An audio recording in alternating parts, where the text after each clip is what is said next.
teknoloji, hedeflediği sonuçlara ulaşabilmek için insanın tasarladığı, ürettiği ve kullandığı bir araç gereçler dizgesidir. Ve tabii bunlarla ilgili bütün insan edimleridir. Bu tanıma teknolojinin insan merkezci, nesnel ve araçsal tanımı diyoruz. Ve bu tanım teknoloji-insan ilişkisi ekseninde yürütülen birçok tartışmanın da belirleyicisidir büyük ölçüde. Belirleyicidir çünkü teknolojiyi bu şekilde bir araç gereçler yığını olarak tanımladığımız zaman ona atfedilebilecek iyi ya da kötü gibi sıfatları da pratikte anlamsız kılarız. Çünkü araçlar iyi ya da kötü olamazlar. Onları kullananların amaçları, eylemleri ancak böyle sıfatlarla ilişkilendirilebilir.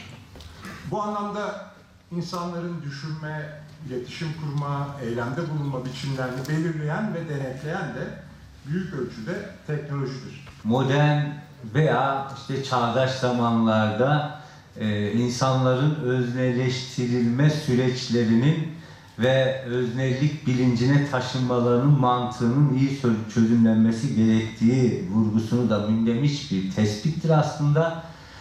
Yani özneleşme bir taraftan öznenin kurulduğu ama bir taraftan da öznenin onu kuran mantığın hegemonyası altında nesneleştirildiği ve adeta onun belli bir epistemik evren içerisine hapsedildiği bir düşünme biçimini, bir var olma biçimini de inşa eden süreci ifade etmek durumunda.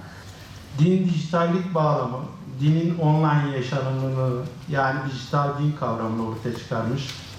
Hakikatin yadsındığı bu dünyada gerileyen dini otoritenin yani ulema veya teologların yerini internetin almasıyla birlikte ilişkiler farklılaşmış ve internet verilerle dinlerin bir arada yaşama zeminini oluşturmuştur.